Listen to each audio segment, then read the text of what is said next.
On parle cinéma à présent avec la sortie la semaine prochaine du film Le chemin du bonheur de Nicolas Staël.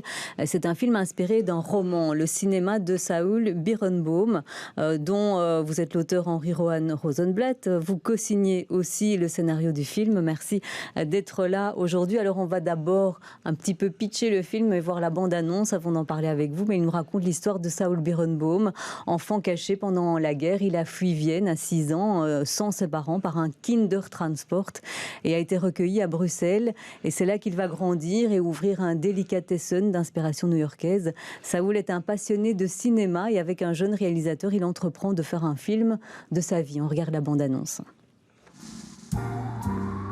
Dans quel film le personnage se présente en disant « Here's Johnny ». Shining Kubrick. Shining de Kubrick. Bravo, jeune homme. 3 bières pour cette table, mon cher Ed. Ed, regarde, je crois que la femme de ma vie entre dans le restaurant. Vous, dames, le cinéma, vous en pensez quoi? J'aime ce qu'en dit Godard, le cinéma, c'est 24 fois la vérité par seconde. Est-ce que je peux vous offrir un café? Je sens que nous avons des choses à nous dire. Merci, mais je ne peux pas. Dommage. On a intégré votre dernière remarque et ça y est, on l'a bouclé notre scénario. Ils vont voir ce qu'ils vont voir.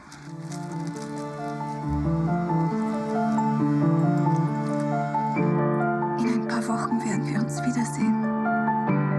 Mein Herz, wenn du nur wüsstest, wie sehr ich es bedauere, dich verlassen zu haben. Je retrouve chez vous les plats qu'on mangeait là-bas. Les files fish, gehackte Leber, poitrine de bœuf. J'ai appris l'anglais en lisant les sous-titres. Tu fantasmes sur les belles créatures d'Hollywood, j'imagine. Évidemment.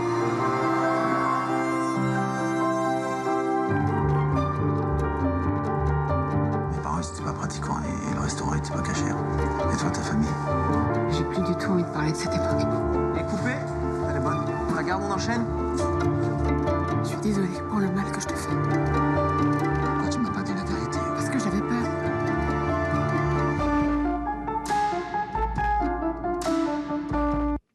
Voilà, Le chemin du bonheur, et je l'ai dit, donc il est inspiré de ce livre, Le cinéma de Saul Birnbaum, qui a été réédité pour l'occasion avec l'affiche du film. Et Henri Rohan Rosenblatt, vous êtes l'auteur de ce livre. Vous êtes vous-même né à Vienne, vous avez été enfant caché, recueilli en Belgique. Vous avez été critique de cinéma, réalisateur. Ce Saul Birnbaum, c'est un peu vous ou largement inspiré de vous? C'est un peu moi. En tout cas, disons, en ce qui concerne l'enfance de Saoul, ça, je dirais, c'est presque autobiographique parce que, effectivement, je suis né à Vienne. J'ai connu l'ambiance terrible de Vienne le jour de la triomphale entrée d'Hitler au moment de l'Anschluss, accueilli en enthousiasme par la majorité de la population autrichienne. Et dès ce moment-là, les premières persécutions antisémites se sont mises en place. Et mon papa a directement été interné. Il n'y avait pas encore les camps de la mort à l'époque, mais déjà des camps de concentration, Dachau. Et mon papa a été interné à Dachau. Et assez paradoxalement, si vous voulez, ça m'a valu d'être prioritaire sur des listes d'enfants autorisés à quitter l'Autriche par des trains spéciaux qu'on a appelés par la suite Kindertransport. Si vous permettez, je vais parler un instant des Kindertransport parce que curieusement, c'est un épiphénomène de la Shoah et qui est très mal connu. Après, effectivement, l'émotion suscitée par la nuit de cristal, qui a été en quelque sorte la grande répétition de ce qui allait suivre en Allemagne. Des notables britanniques se sont émus et ont obtenu de Chamberlain, qui à l'époque était Premier ministre, qui avait sans doute quelques mauvaises consciences, parce qu'un mois avant la nuit de cristal, il avait signé Munich, et puis, catastrophe, il y a ces persécutions qui apparaissent le grand jour le mois suivant. Et donc, en contrepartie, le gouvernement anglais accepte d'accueillir un nombre illimité d'enfants juifs non accompagnés, de 3 à 15 ans, moyennant quand même le dépôt pour chaque enfant d'une caution de 50 livres sterling pour assurer leur retour. Et donc ma maman fait un sacrifice énorme parce qu'elle voit pour moi la seule chance de sortir d'Autriche et d'échapper, en tout cas croyant pour mon frère échapper à ce qui allait suivre par la suite. On n'imaginait pas que ça allait après rattraper d'autres pays, oui, c'est ça. Et donc, notamment la Belgique. Comme vous dites, si je peux dire, c'est comme si les nazis m'avaient couru après. J'arrive en mars 39, je suis accueilli par une famille belge. Ne parle pas un mot de français, il ne parle pas l'allemand. Enfin, je suis le petit idiot du village quand je vais à l'école primaire. Mais enfin, quoi qu'il en soit, les Allemands me courent après, puisqu'en mai 40, la Belgique est occupée. Je suis toujours au sein de cette famille. Au début, si vous voulez, les mesures antisémites se mettent progressivement en place pour pas effaroucher l'ensemble de la population. On s'en prend plutôt aux juifs étrangers de manière à pas susciter trop de protestations. Mais 1942, après évidemment la conférence près de Potsdam de Wannsee, donc il préconise la solution finale. Les rafles commencent le 3 septembre 42 exactement. Il va y avoir quoi, 70 ans, 42, oui. Plusieurs quartiers de Bruxelles sont raflés. C'est le cas d'Anderlecht où j'habite avec cette famille. Et c'est même 80 ans. Hein. 80, exactement. J'essaye de me rajeunir. et effectivement, par une chance extraordinaire, la famille Dorn qui m'accueillait échappe à la rafle dans la mesure où nous habitions sur un square légèrement en retrait de la rue principale. Il y a la rue Brognier, en direct. Nous étions en retrait, square Robert Pecker. Les 3 maisons qui sont là échappent à la rafle. Et dès lors, immédiatement, les Dorn décident de quitter le domicile et trouvent une brave femme catholique, Marthe Van Dorn, qui tient un dépôt de blanchisserie à Saint-Josse-Tenot, en plein Bruxelles, dans toute cette histoire. Et cette Marthe, qui était une femme très simple, sans aucun engagement politique ni idéologique. Et vous allez vivre avec elle, oui, et elle va vous cacher. Pendant 2 ans, voilà, c'est ça. Et elle va faire chose extraordinaire pour moi, parce que cette femme est quasi inculte, inculte et illettré. Et qu'est-ce qu'on fait avec un enfant qui est dans un putain d'appartement pendant 2 ans, une époque où on va à la télé, etc.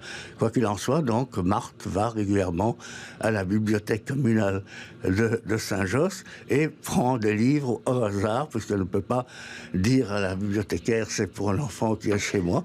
Et donc, elle m'amène à lire tout et n'importe quoi. Des livres qui n'étaient pas forcément adapté à votre âge. Absolument. Mais enfin, effectivement, je dirais aider par la suite. Ça vous a donné le goût de l'écriture aussi, certainement? Oui, certainement, effectivement. Je pense que Marthe, cette femme très simple, est à l'origine, disons, de mon métier de journaliste, en tout cas. Alors, cette vie d'enfant que vous nous racontez, ce sont des épisodes qu'on voit dans le film. Mais donc, il y a cette mise en abîme qui est l'histoire de Saul Berenbaum. Il va la mettre, à l'aide de ce jeune réalisateur, en cinéma. Et donc, on voit à la fois des extraits du passé, mais qui sont à la fois des éléments du tournage du film ou ses souvenirs. Tout ça se mélange un petit peu. Et ce Saul Berenbaum, c'est un personnage, c'est un amuseur. On a l'impression que sa vie, en fait, elle est perpétuellement sur un plateau de cinéma quand il est dans son établissement, son Delicatessen, qui est vraiment voué au cinéma. Il connaît des répliques de cinéma par cœur. Donc, cet homme-là, c'est le visage qu'il montre quand il est en public. Et puis, il est rattrapé par ses démons quand il est seul le soir. Exactement, c'est ça, effectivement. Cet homme qui reste profondément blessé n'arrive pas à exprimer ses sentiments, et s'il arrive à les exprimer, c'est à travers le cinéma, à travers les répliques de films qu'il joue dans son Delicatessen, qui est une sorte de temple à la fois du cinéma et de la bouffe yiddish et bruxelloise au demeurant. Et donc, par ailleurs, effectivement, dès qu'il se retrouve seul, il y a ce passé, cette blessure est toujours là. Et puis dans ce délit, je ne vais pas entrer dans les détails, se présente l'amour. Et c'est difficile pour elle comme pour lui, justement, qui sont inhibés, etc., d'accepter l'idée même du bonheur. Ouais, ça va un peu venir tout bousculer, ça, hein, pour lui, parce que lui, il multiplie les flirts, il vit un peu avec cet équilibre-là, et puis l'arrivée de cette femme va venir un peu bousculer sa destinée. Oui, exactement. Et donc, sur un fond dramatique, enfin, l'enfant caché, les Kindertransport, qui là sont toujours d'actualité. On a vu ce temps-ci les images des trains d'enfants ukrainiens évacués, eux aussi, on ne sait vers quelle destination et dont on ne sait ce qu'ils deviendront par la suite. Mais nous avons toujours voulu, ça nous semble tellement, comment dire, dur, difficile de rendre... sans tomber juste dans la tragédie, que il m'a semblé d'abord en écrivant le roman et par la suite dans l'adaptation au cinéma avec Michel Fessler, qu'on ne pouvait faire passer cette histoire qu'à travers la comédie, à travers la fiction, à travers la fantaisie. Donc, on a voulu faire un film souriant et bienveillant, ce que d'ailleurs d'aucuns trouvent très naïf. C'est naïf aujourd'hui un film qui se termine bien. On a un peu besoin de ça en ce moment, non? et voilà, donc... Mais c'est vrai que c'est aussi le parti pris du réalisateur. Vous le dites, hein, on est il n'y a pas beaucoup de pathos, on n'est pas dans un film lourd. On est parfois même à la limite du pastiche, moi je trouve, au départ, en tout cas quand on est dans les années 80, puisque l'histoire se passe en 87. Et on a vraiment ce côté très lissé des personnages, très caricaturaux aussi. Ils sont habillés avec des costumes où il y a beaucoup de couleurs. C'est vraiment quelque chose... La couleur du film est très différente. Pour vous, vous vouliez, en faisant l'adaptation, parce que c'est pas évident d'adapter un roman à l'écran, vous vouliez vraiment qu'on retrouve ce côté léger? Oui, absolument. Ça, c'était l'objectif. Vous savez, comme beaucoup d'enfants juifs, j'ai été élevé en partie à l'humour. Et donc, je veux dire, c'est sans doute pour me protéger moi-même que il y a un certain nombre de choses dont je ne peux parler qu'avec un sourire. Peut-être que je peux être parfois amer, mais voilà. Et donc, ça c'est total. Et mes amis, partenaires étaient tout à fait dans le même état d'esprit. Mais soyez-vous, l'autre objectif, et j'espère qu'il réussisse, c'est un film, c'est l'amour du cinéma. Et ça, évidemment, c'est là où ça redevient un peu personnel, si j'ose dire, parce que, comme vous le savez, j'étais critique de cinéma, j'ai réalisé des films, etc. Et c'est vrai que moi aussi, le cinéma a transformé ma vie. La libération de septembre 1944, ce que ça a représenté pour moi, enfant, j'avais 12 ans à ce moment-là, c'est le retour à l'école. Paradoxalement, évidemment, pour les enfants, casser l'école, c'était la libération, et c'était l'arrivée en masse des films américains qu'on n'a pas vus depuis des années. Donc, et là, vous vous êtes abreuvé à partir de ce moment-là. Et j'ai voulu, et nous avons voulu, effectivement, rendre hommage à ce cinéma-là. Je veux dire, c'est pas nécessairement le cinéma des cinéphiles, c'est des films très, très populaires, comme Casablanca ou Notorious. Shining, où il y en a plein qui sont cités. Hein. Même Les Bronzés, en 87. Et ce que je voulais dire aussi, c'est que ce que je trouve intéressant pour ma part, parce que je peux quand même parfois prendre un peu de distance au film, c'est justement la mise en scène, la mise en abîme, très justement dit, par Nicolas Staël. Et en même temps, les citations de films ne sont pas seulement dans les textes, mais dans la construction du film, dans certaines images. Évidemment, ce que vous dites sur l'ambiance, c'est vrai que c'est une ambiance... pas réaliste. Ouais, un peu comédie musicale. Comme voilà, ça, ouais. Exactement. L'hommage à Minelli, si vous voulez. C'est vrai qu'il y a plein d'hommages au cinéma, en fait, dans ce film. Et puis, un autre personnage important dans le film, c'est Bruxelles, qui est mis en scène. Vous avez parlé de la libération. On voit Bruxelles libérée sur la Grand Place. Il y a des très belles images de Bruxelles. Et on va justement encore regarder un petit extrait du film dans un endroit qui est bien connu de la capitale. Mes vrais amis, c'était Cary Grant, Gary Cooper, Robert Taylor. C'est avec eux que j'ai appris l'anglais, en lisant les sous-titres. Et tu fantasmes sur les belles créatures d'Hollywood, j'imagine. Évidemment. J'étais fou amoureux de Rita Hayworth, June Allison, Gene Tierney, les belles Gene Tierney. Ah oui, Gene Tierney. Ah oui. Barbara Stanwyck, Ingrid Bergman. Tiens, tu te souviens d'elle dans Pour qui sonne le glas? Oui, je vois très bien. Elle avait les cheveux courts, c'est ça? Ouais, penchée sur le cadavre de Gary Cooper. Oui. C'est à cette époque que j'ai compris que je voulais travailler dans le cinéma. Et pourquoi tu l'as pas fait? Pourquoi je l'ai pas fait? Parce que acteur, réalisateur, pour mon beau-père, enfin mon père adoptif, c'était pas un vrai métier. Il faut dire que le cinéma dans les années 50 en Belgique, à part les documentaires d'Henri Storck, il n'y avait pas grand-chose. Ouais. Et puis pour Daniel, enfin mon beau-père, il fallait que je fasse un métier qui rapporte, comme il disait. Et pas tort d'ailleurs. Fourreur comme lui. Bon alors, tiens, bijoutier.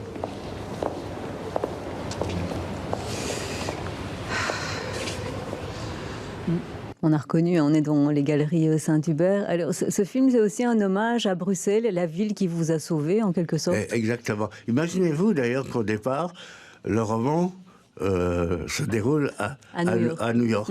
Et au fur et à mesure où nous avancions dans l'écriture, parce qu'avec Wessler, nous avons écrit 14 versions de ce scénario, il nous est paru petit à petit que ce New York-là, ce cinéma-là, c'est le rêve de cet enfant, c'est pas la réalité. Donc il n'y avait aucune raison d'aller, à part tous les problèmes matériels et budgétaires que ça pouvait représenter, il n'y avait aucune raison d'aller à New York et que l'acteur, parce qu'on avait été en contact avec de grands acteurs américains qui étaient intéressés par le sujet, puis on s'est dit, il n'y a pas de raison.